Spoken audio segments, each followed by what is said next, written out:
नमस्कार, जय गजानन. तुमच्या सगळ्यांचं आपल्या चॅनलमध्ये खूप खूप स्वागत आहे. चैत्र शुक्ल नवमीला आपण दरवर्षी श्रीरामनवमी साजरी करत असतो. यावर्षी श्रीरामनवमी ही 26 मार्चला आहे आणि श्रीराम हे श्री गजानन महाराजांचे आराध्य आहेत. त्यामुळे आवर्जून आपल्या सगळ्या श्री भक्तांना श्रीरामनवमी साजरी करायची आहे, रामनवमीचं व्रत करायचं आहे, सेवा करायच्या आहेत आणि श्री गजानन महाराजांची देखील काय सेवा करायची आहे, पूजा कशी करायची आहे, अभिषेक कसा करायचा आहे, या सगळ्यांबद्दलची माहिती आजच्या व्हिडिओमध्ये बघणार आहोत. वर्षामध्ये ज्या काही शुभतिथी येतात त्या शुभतिथीला अत्यंत महत्त्व आहे. त्यामुळे आपण वर्षातले जे काही सणवार असतात किंवा शुभतिथी असतात त्या दिवशी आध्यात्मिक व्यक्तीने आवर्जून पूजा करावी, सेवा करावी, जास्तीत जास्त सेवा करण्याचा प्रयत्न करावा. कारण ह्या ज्या तिथी असतात ह्या तिथी काही सामान्य नसतात, ह्या असामान्य तिथी असतात आणि आपण रोज जे काही करू, समजा जी काही सेवा करू किंवा जो नामजप करू, तर अशा तिथीवरती केलेला नामजप किंवा सेवा ही 1000 पटीने जास्त आपल्याला त्याचं फळ प्राप्त करून देणारे असते. त्यामुळे आपण ह्या तिथी, ह्या सणवार आणि ह्या जन्माष्टमी ज्या असतात ह्या आवर्जून साजऱ्या करायला हव्या. तर श्रीराम नवमीच्या दिवशी सकाळी उठल्याच्या नंतर घर वगैरे सगळं स्वच्छ केल्याच्या नंतर आपली रोजची नित्याची देवपूजा केल्याच्या नंतर तुमच्याकडे जर का श्रीरामांची मूर्ती असेल किंवा कृष्णाची मूर्ती असेल किंवा विठ्ठलाची मूर्ती असेल किंवा मग महाराजांची मूर्ती असेल, यावरती अभिषेक करायचा आहे. अभिषेक करताना तुम्ही अगोदर पाण्याने अभिषेक करा, त्यानंतर पंचामृताने, दुधाने अभिषेक करा. पंचामृत जर का तुम्ही घेत असाल तर मग त्यामध्ये दूध, दही, तूप, मध आणि साखर या 5 वस्तू घ्यायच्या आहे. या पंचामृताने अभिषेक करायचा आहे. पंचामृताने, दुधाने अभिषेक झाल्याच्या नंतर परत पाण्याने अभिषेक करायचा आहे. मूर्ती स्वच्छ पुसायची आहे आणि आसन देऊन, तांदळाचं आसन देऊन मूर्ती ठेवायची आहे आणि मग त्यानंतर धूप, दीप, गंध, अक्षता लावायचा आहे, फुले अर्पण करायची आहे. तर हा झाला अभिषेक. अभिषेक झाल्याच्या नंतर दिवसभर तुम्हाला ज्या ज्या सेवा करायच्या असतील तुम्ही रामरक्षा आवर्जून म्हणा. त्यासोबतच श्री गजानन महाराजांच्या कुठल्याही सेवेला तुम्ही सुरुवात करू शकता श्रीरामनवमीपासून किंवा मग त्या दिवशी तुम्हाला जो काही मंत्रजप करायचा आहे, तुमचे जे काही अध्याय आहेत नित्य वाचनाचे ते तुम्ही घ्या. परंतु मी नेहमी करता तुम्हाला सांगत असते की ह्या ज्या पवित्र तिथी असतात, ह्या ज्या शुद्ध तिथी असतात, या तिथींवरती आपण जरी समजा आता पाडव्याचा मी तुमच्यासोबत व्हिडिओ शेअर केला होता की पाडव्याच्या दिवसापासून देखील तुम्ही वर्षभराच्या सेवेला सुरुवात करू शकता. परंतु ज्यांना पाडव्याला जमलं नाही त्यांनी आवर्जून तुम्ही श्रीरामनवमीपासून सुरुवात करा. अत्यंत शुभ तिथी आहे. श्रीरामनवमीबद्दल असं म्हटलं जाते की करोडो सूर्यग्रहण जेव्हा होतात तेवढी जी पवित्रता लाभते. म्हणजे सूर्यग्रहण काही वाईट नाही. सूर्यग्रहणामध्ये असं म्हटलं जाते की आपल्या शास्त्रामध्ये तसं सांगितलं आहे की साधं पाणी देखील गंगाजल बनते. तर मग आपण जो काही नामजप करू त्याचं फळ आपल्याला किती पटीने प्राप्त होईल. त्यामुळे दिवसभरामध्ये आपण शक्य होईल तेवढं श्रीराम यांचा नामजप किंवा मग गजानन महाराजांचा नामजप आवर्जून करावा. गजानन महाराजांचे आराध्य आहेत श्रीराम. त्यामुळे आपण आवर्जून श्रीरामनवमी साजरी करावी. त्या दिवशी सेवा कराव्या. त्या दिवसापासून जर तुम्हाला समजा श्री गजानन विजय ग्रंथाच्या वाचनाला सुरुवात करायची असेल, अर्थात गुरुवार आहे त्यामुळे महाराजांचा वार आहे, तर मग तुम्ही त्या दिवशीपासून देखील तुम्ही सुरुवात करू शकता श्री गजानन विजय ग्रंथाच्या वाचनाला किंवा महाराजांच्या कुठल्याही एका सेवेला.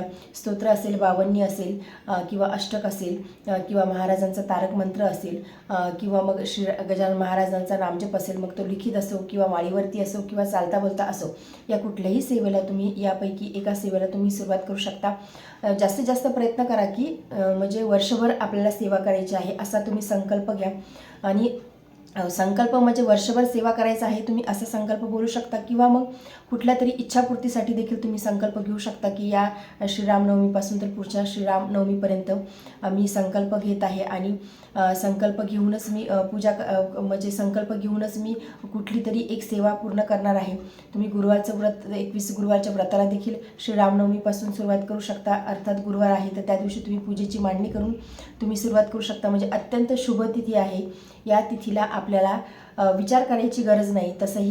तसा आपल्या वैष्णवांसाठी, आपल्या आध्यात्मिक लोकांसाठी सगळंच काही शुभ असते. ज्या दिवशी आपण सेवेला सुरुवात करू किंवा ज्या दिवशी आपल्या मनामध्ये सेवेची इच्छा उत्पन्न होईल ते सगळं जे पुढचं आहे मग ते शुभ होत चालते. परंतु ह्या ज्या तिथी असतात ह्या अत्यंत शुभ असतात. त्यामुळे या तिथींवरती आपण आवर्जून सेवा, भक्ती, उपासना करण्याचा प्रयत्न करावा. म्हणजे आपण असं विचार करावा की एकही दिवसातला एकही क्षण आपला वाया जायला नको. या दिवशी जास्तीत जास्त सेवा करण्याचा प्रयत्न करा, भक्ती करण्याचा प्रयत्न करा.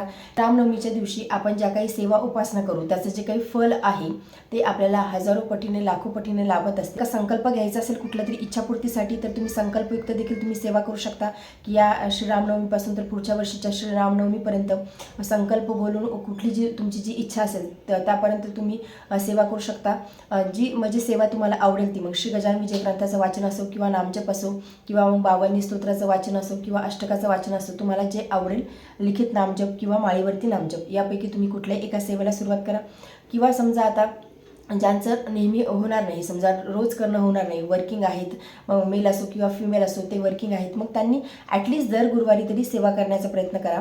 म्हणजे आता गुरुवार आहे, शुभ दिवस आहे श्रीरामनवमीच्या दिवशी, त्यामुळे मग तुम्ही तसा श्रीरामनवमीचा दिवस हा अत्यंत शुभ दिवस आहे, त्यात गुरुवार देखील आहे, त्यामुळे अत्यंत शुभ योग हा जुळून आला आहे। त्यामुळे मग तुम्ही गुरुवार ते गुरुवार तरी तुम्ही करण्याचा प्रयत्न करू शकता। कशाही पद्धतीने तुम्ही सेवा करण्याचा प्रयत्न करा, परंतु नक्की सेवा करण्याचा प्रयत्न करा, कारण की आपण जी काही सेवा करू त्यामुळेच आपला प्रारब्धाचा नाश होणार आहे आणि त्यामुळेच आपल्याला सुख समृद्धी प्राप्त होणार आहे। आपण जेवढी जास्त सेवा करू तेवढंच जास्त आपल्याला जे प्रारब्ध आहे ते नष्ट होणार आहे, त्याचा नाश होणार आहे। आपल्याला बाकी काही केल्यानं आपल्याला समाधान मिळणार नाही, शांतता मिळणार नाही, जीवनामध्ये सुख समाधान काहीच मिळणार नाही आणि जीवनाचं कल्याण देखील होणार नाही। त्यामुळे एकच गोष्ट लक्षात ठेवायची आहे की आपल्याला फक्त भगवंत भक्ती करूनच आपल्याला भगवंत तारणार आहे, भगवंताशिवाय आपल्याला कोणीही इथे तारणहार नाही। त्यामुळे जास्तीत जास्त सेवा भक्ती उपासना करण्याचा प्रयत्न करा, महाराजांची भक्ती करा। महाराज देखील श्रीरामच आहेत, आपण म्हणजे कधीही भेद करायला नको, कुठल्याही गोष्टीमध्ये भेदाभेद करायला नको। सगळ्या आपण कुणाची जरी भक्ती करू, आपल्याला जरी स्वरूप वरतून वेगळे दिसत असतील तरीसुद्धा आपण कुणाची जरी भक्ती करू, आपण महाराजांची जरी भक्ती केली तरीसुद्धा आपल्याला महाराज श्रीरामाच्या रूपामध्येच आपल्याला दर्शन देणार आहेत, आपल्या जीवनाचं कल्याण करणार आहे। आपल्याला दिसताना रूप वेगळे दिसतात, परंतु आपल्याला त्या एकाच चैतन्याची प्राप्ती होणार आहे। त्यामुळे कधीच मनामध्ये कुठलाही भेदाभेद न आणता आपल्याला जे स्वरूप भगवंताचं आवडत असेल, आपल्याला महाराज आवडतात मग आपण महाराजांची भक्ती करावी, कुणाला श्रीकृष्ण आवडतात त्यांनी श्रीकृष्णाची भक्ती करावी, कुणाला श्रीराम आवडतात त्यांनी श्रीरामाची भक्ती करावी, कुणाला विठ्ठल पांडुरंग आवडतो मग त्यांनी पांडुरंगाची भक्ती करावी। भेदाभेद करू नये, आपल्याला त्या चैतन्याचीच प्राप्ती होणार आहे आणि आपल्या जीवनाचा उद्धार होणार आहे। त्यामुळे भक्ती करत असताना आपण म्हणजे जे स्वरूप आवडते त्या स्वरूपाची भक्ती करावी, परंतु नतमस्तक सगळ्यांच्या समोर व्हावं, कारण ती अद्वितीय शक्ती आहे आणि त्या शक्तीच्या समोर आपण जर का नतमस्तक झालं तर आपल्याला जीवनात मग कधीच कुणाच्या समोर नतमस्तक व्हायची गरज पडणार नाही। आपण त्या शक्तीच्या समोर झुकलो तर आपल्याला जीवनात कधीच कुणाच्या समोर झुकण्याची गरज पडणार नाही। त्यामुळे आवर्जून श्रीरामनवमीचा अत्यंत खास दिवस आहे, पवित्र दिवस आहे। तुमची जी इच्छा होईल, जी सेवा करण्याची इच्छा होईल ती सेवा तुम्ही नक्की करा।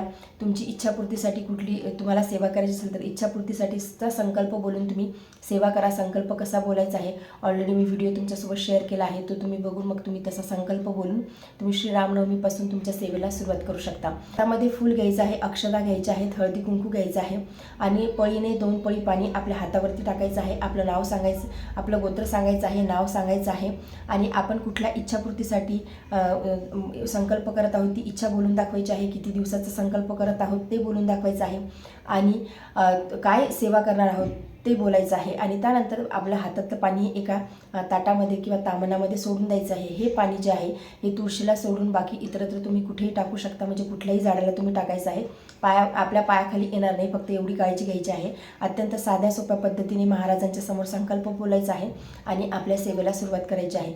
बघा तुमच्या इच्छा ज्या आहेत त्या नक्कीच पूर्ण होतील, म्हणजे तुम्हाला वर्ष लागणार नाही। आता कुणाकुणाला वर्ष देखील लागू शकते, कारण प्रत्येकाच्या प्रारब्धानुसार प्रत्येकाला फळाची प्राप्ती होत असते। त्यामुळे वर्ष कोणाला लागू शकते किंवा कुणाला 3 महिने 6 महिन्यातच तुम्हाला चांगला अनुभव यायला नक्की सुरुवात होईल। नामजपावरती तुम्ही जास्तीत जास्त भर द्या। मी नेहमी करता सांगते की जास्तीत जास्त नामजप करा। जर समजा आता आपला चालता बोलता नामजप होत नसेल तर लिखित नामजप करायची सवय लावा। लिखित नामजपाचा फायदा काय होतो की आपण जेव्हा लिखित नामजप करतो तेव्हा आपण समजा आता श्री गजानन महाराज किंवा गणगण गणात होते हा मंत्र आपण एक वेळ लिहिल्याच्या नंतर दुसरा मंत्र जेव्हा आपण लिहितो तेव्हा आपल्या डोक्यामध्ये तेच असते की आपल्याला नेक्स्ट गणगण गणात बोतेच लिहायचं आहे, परत नेक्स्ट आपल्याला गणगण गणात बोतेच लिहायचं आहे। हा लिखित नामजपाचा फायदा होतो की आपल्या डोक्यामध्ये दुसरे काहीच विचार येत नाही आणि आपण ते लिहिण्यावरतीच भर देतो। लिखित नामजप तुम्ही 11 वेळेस 51 वेळेस किंवा संपूर्ण एक पेज तुम्हाला जसं जमेल जसा वेळ मिळेल त्यानुसार तुम्ही लिहिण्याची सवय करा। लिखित नामजपाचा एक फायदा आहे, किंवा मग तुम्ही चालता बोलता देखील नामजप करू शकता। तर आजच्या व्हिडिओमध्ये एवढेच। व्हिडिओ जर तुम्हाला आवडला असेल तर व्हिडिओ लाईक करा, चॅनलवरती नवीन असेल तर चॅनलला सबस्क्राईब करा। जय गजानन, धन्यवाद।